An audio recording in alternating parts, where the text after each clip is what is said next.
स्वागत है एक बार फिर आपका। आप देख रहे हैं कहानी कुर्सी की। कल दिल्ली में इंडिया गठबंधन की जो कोऑर्डिनेशन कमेटी बनी मुंबई की बैठक के अंदर, उसकी पहली मुलाकात होनी है। दिल्ली में मुलाकात होगी, शरद पवार के घर पर सभी लोग बैठेंगे, वहां पर बात होगी और माना जा रहा है कि इसमें सीट शेयरिंग को लेकर के कुछ बात आगे बढ़ सकती है। कम से कम ऐसी उम्मीद तो जताई जा रही है। अब नीतीश कुमार साहब वो इस कमेटी का हिस्सा नहीं है। नीतीश कुमार साहब को लेकर के 2-3 बयान इन दिनों आए, उस पर चर्चा आज हम लोग करना चाहते हैं। सबसे पहले उनके पुराने साथी प्रशांत किशोर बोले। जो तस्वीर आपने भी देखी, मोदी जी और अमेरिकी राष्ट्रपति जो बाइडेन उनके साथ खड़े हुए हैं नीतीश कुमार, उस तस्वीर के आने के बाद प्रशांत किशोर ने यह कहा कि नीतीश कुमार ने इंडिया गठबंधन का दरवाजा खोल रखा है और साथ साथ एक पीछे खिड़की भी खोली हुई है, और वो खिड़की है एनडीए की। और अगर उनको लगेगा यहां बात नहीं बन रही है या वो जो चाहते हैं वो हासिल नहीं हो पा रहा है, तो फिर उस खिड़की में चले जाएंगे। और खिड़की में कौन है, किसके जरिए सब कुछ हो रहा है, उन्होंने नाम लेकर के बोला। हरिवंश जो डिप्टी चेयरमैन है राज्यसभा के, उनकी पार्टी के हैं, और कहा कि उनके जरिए वो खबर लेते रहते हैं, टोल लेते रहते हैं इंडिया में क्या चल रहा है, और अपने लिए एक अपना रोशनदान अभी एनडीए की तरफ भी खोल करके रखा हुआ है कि जरूरत पड़ेगी तो इस्तेमाल करेंगे। तो पहले प्रशांत किशोर की बात आप सुनिए, फिर आगे बात। नीतीश कुमार का अपना राजनीति करने का तरीका है, एक दरवाजे को खोलते हैं और पीछे से एक खिड़की और बगल में एक रोशनदान, दोनों को खोल के रखते हैं। कब किसकी जरूरत पड़ जाए उसके हिसाब से चल रहे हैं। इंडिया उनके लिए दरवाजा है। खिड़की जो आप ये देख रहे हैं वो है हरिवंश जी, जिनके माध्यम से भाजपा से उनका संपर्क बना हुआ है। अब भाई बहुत लोग मानते हैं कि अब कोई गुंजाइश नहीं है। आप कुछ कह लीजिए नीतीश कुमार को पलटू नाम वटेवर कुछ कहा गया है, लेकिन अब ना गुलाटी की गुंजाइश है ना पलटी की गुंजाइश है। वो तो लेकिन कह रहे हैं कि अभी भी रोशनदान खुला हुआ है। देखिए सौरभ जी, राजनीति में किसी भी संभावना से आप इनकार नहीं कर सकते। जब नीतीश जी बिहार में लालू जी के साथ गठबंधन करने गए थे, तब भी उन्होंने कुछ ऐसी ही बात कही थी, अब हम भारतीय जनता पार्टी के पास नहीं जाएंगे। और जब आरजेडी से उन्होंने नाता तोड़ करके दोबारा भारतीय जनता पार्टी ज्वाइन की, तब भी उन्होंने यही कहा था कि अब किसी भी और ये विधानसभा के अंदर के उनका बयान है, कोई बाहर का बयान है, अब किसी भी स्थिति में आरजेडी के साथ रिश्ता, सत्ता का रिश्ता नहीं रखेंगे। आपने देखा कि वो सारी चीज़ें बदल गई, सारी चीज़ें उलट पुलट हो गई। तो इससे कोई मतलब ये एक बहुत स्पष्ट है कि राजनीति में आप हमेशा अपने लिए संभावनाएं रखते हैं।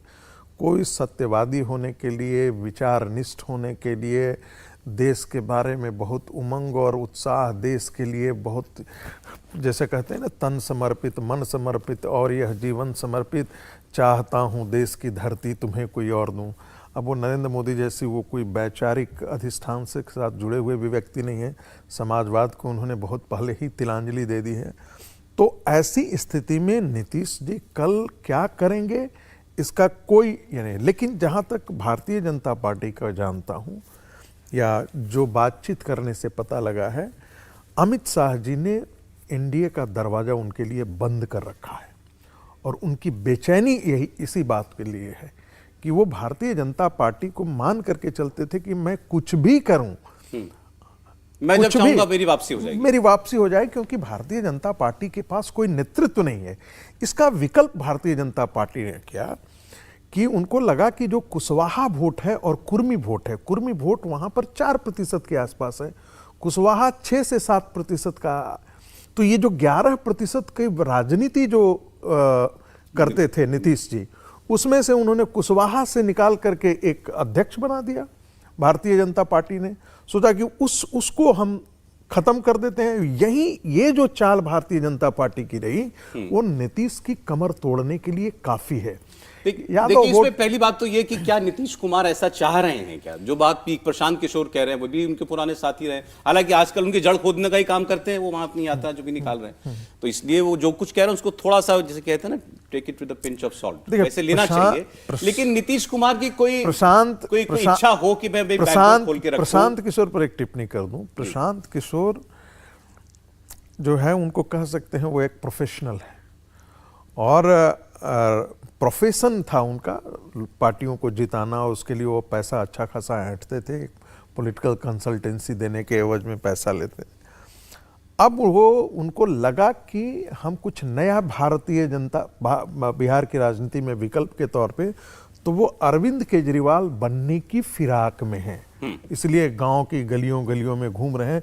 लेकिन रिस्पांस के मामला में कोई बहुत अच्छा रिस्पांस प्रशांत, चलिए वो आगे देखने वाली बात होगी। अभी अगर जो उन्होंने कहा नीतीश कुमार के बारे में, उस पर अगर रहे, आप सहमत हैं प्रशांत किशोर के बयान से कि ये पॉलिटिक्स कर रहे होंगे नीतीश कुमार? नहीं, देखिए राजनीति में एक तो ये कि प्रशांत किशोर जी थोड़ा और उसको अच्छे से फ्रेम करते, मैं करता हूँ, शायद आपको ठीक लगे। कोई दरवाजा खिड़की नहीं होती है राजनीति में, घंटी बजाने की बात होती है।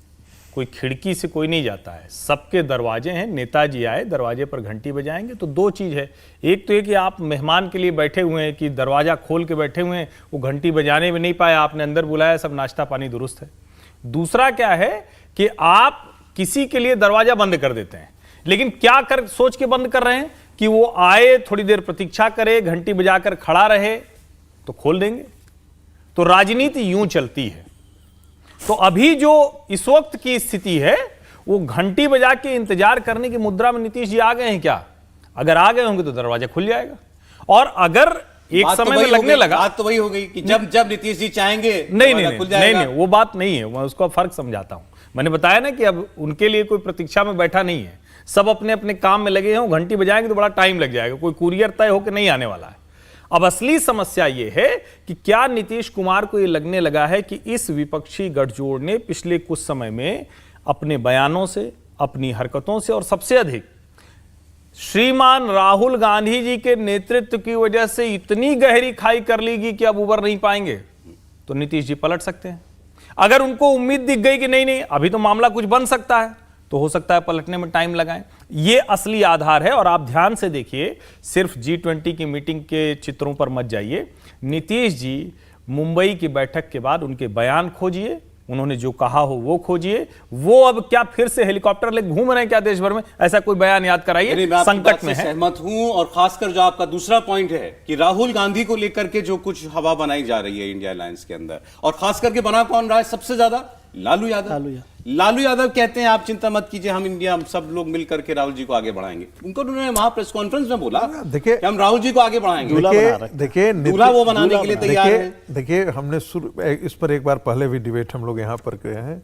सबसे पहले नीतीश कुमार को जो लंगी मारना बिहार में बोलते हैं ना, लंगी मारने का काम जो है लालू प्रसाद यादव जी ने कहा। जब मुंबई की बैठक होने जा रही थी तब पत्रकारों ने उनसे पूछा तो कहा भाई देखिए अभी तो ऐसा तय नहीं हुआ है, एक संयोजक नहीं हुआ है, हो सकता है कई संयोजक हों, तो जो उन्होंने नहीं, तो देखिए नहीं होना और बात है, वो एक इस पर बात चर्चा चले उसको वहीं उन्होंने काट दिया, क्योंकि वो अच्छी तरीके से जानते हैं कि नीतीश का राष्ट्रीय कद बढ़ता है तो उससे आरजेडी को घाटा होगा। अब लालू यादव उनका राष्ट्रीय कद घटाने में लगे हैं। बिल्कुल। तो भाई इधर से लेकिन फिर नीतीश जी को खड़ा करने की कोशिश हो रही है। जी आता हूं मैं। अब जरा ललन सिंह का बयान आप यहां पर सुनिए। ललन सिंह जो बात कह रहे हैं ऐसे ही तो नहीं कहीं भी कह देंगे कुछ भी, और अपने नेता के लिए कार्यकर्ताओं के बीच में जाकर के एक बात कहना अलग बात है, लेकिन अब वो इंडिया गठबंधन के हिस्सा हैं। उस लिहाज से जो बातें ललन सिंह ने कही हैं वो काफी दूर की बात मालूम पड़ती है। सुनिए। देश आप सबों ने एक ऐसा नेता इस देश को, बिहार को दिया है जो पूरे देश का, बिहार का नेतृत्व तो कर ही रहे हैं, पूरे देश का नेतृत्व करने के लिए आज खड़ा है। आज तक किसी माई का लाल का साहस नहीं हुआ कि नीतीश कुमार के कपड़े पर कोई दाग दिखा दे।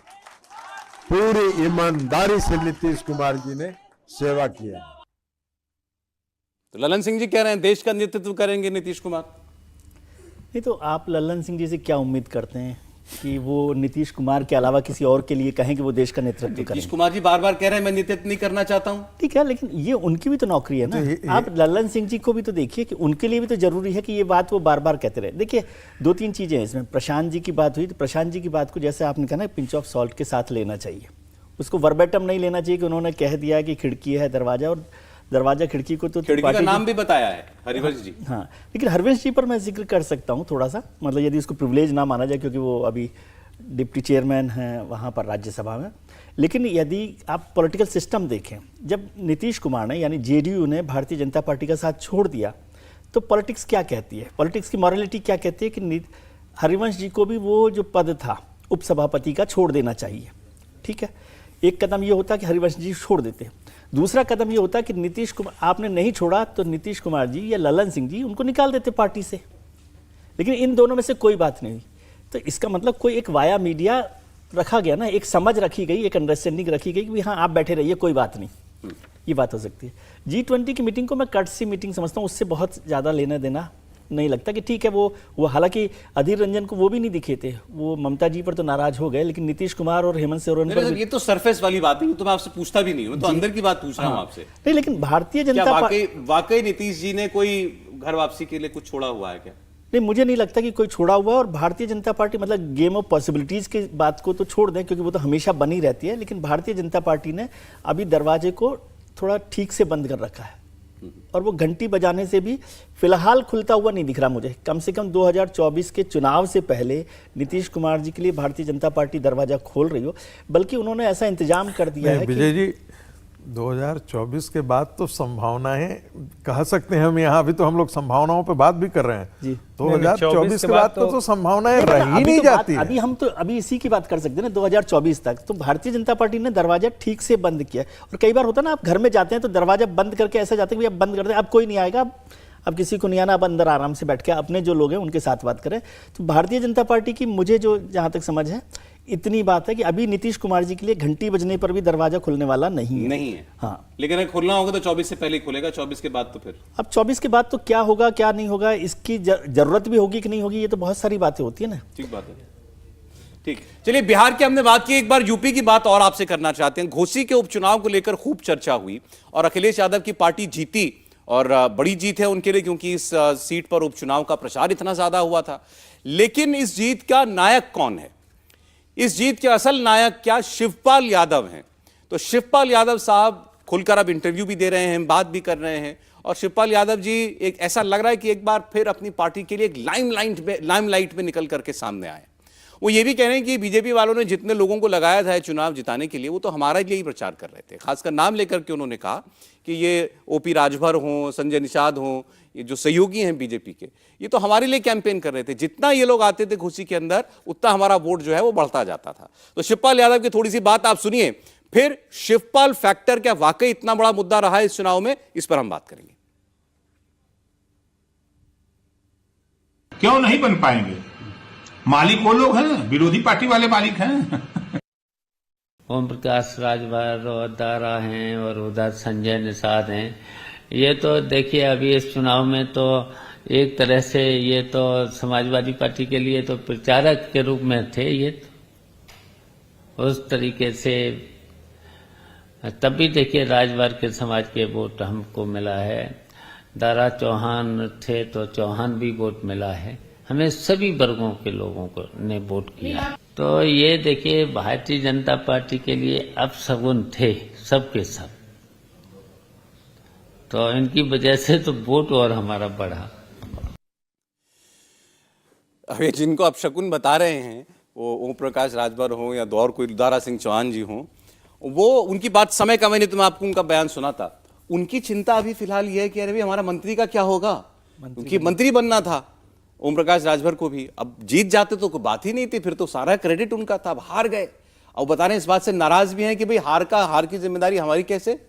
भाई आपकी पार्टी, आपका कैंडिडेट, आप हारे और सारी जिम्मेदारी हमारे ऊपर डाल दे रहे हैं आप। लेकिन वो ये कह रहे हैं मंत्री तो हम बनेंगे। और शिवपाल यादव के बारे में उनकी पार्टी के अंदर यह है कि भाई चाचा जी भी अब मैदान में आ गए हैं, तो 2024 के लिए बीजेपी सावधान। नहीं, देखिए एक चीज़ तो मतलब ये बिना झिझक के कहना चाहिए कि अगर समाजवादी पार्टी में कोई एक आदमी है जो राजनीतिक पैंतरेबाजी जानता है, लोग कहते भी हैं कि मुलायम सिंह यादव ने पहलवानी के दांव से लेकर राजनीतिक दांव अगर किसी को सिखाए तो वो शिवपाल थे। अखिलेश तो खैर कभी पहलवानी के अखाड़े में उतरे नहीं, और चूंकि वैसे भी वो बहुत कम रहते थे इनके साथ, अपने पिता के साथ, तो इसलिए अखिलेश यादव को सारे दांव पेच हैं नहीं पता, वो सब शिवपाल को पता है। लेकिन ये जो राजनीति है ये बड़ी रोचक है।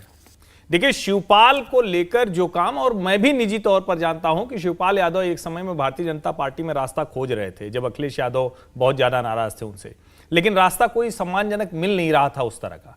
अब वो काम वही कर रहे हैं कि भारतीय जनता पार्टी में जो लोग हैं उनके ऊपर वो डाउट क्रिएट कर रहे हैं। और यहां एक बात समझिए, ओम प्रकाश राजभर ने अपनी पूरी मेहनत, पूरी ताकत लगाई है।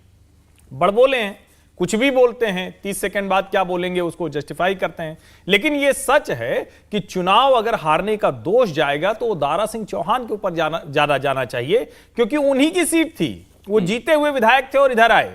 ओम प्रकाश राजभर तो एक नेता के तौर पर थे वहां, जैसे दूसरे लोग थे, तो उतना ही दोष तो भारतीय जनता पार्टी के नेताओं का है। भाई, भाजपा के नेता भी तो मतलब योगी जी ने भी सफा की, उप मुख्यमंत्री ब्रजेश पाठक वहीं कैंप किए रहे, इसके अलावा भी दूसरे लोग गए, तो उन लोगों को भी दोष मिलना चाहिए ना। तो वहां तो ओम प्रकाश राजभर अकेले कैसे दोषी होंगे? तो मुझे लगता है शिवपाल की ताकत दिखी, ये बिल्कुल ठीक है, लेकिन भारतीय जनता पार्टी जो हारी है वो अपने कार्यकर्ता, अपने नेता, दल बदलुओं को नहीं बर्दाश्त कर रहे हैं, ये समझना पड़ेगा। इंडिया टीवी हर वक्त हर जगह डाउनलोड करने के लिए सर्च करें India TV news Google play store या ऐप स्टोर पर।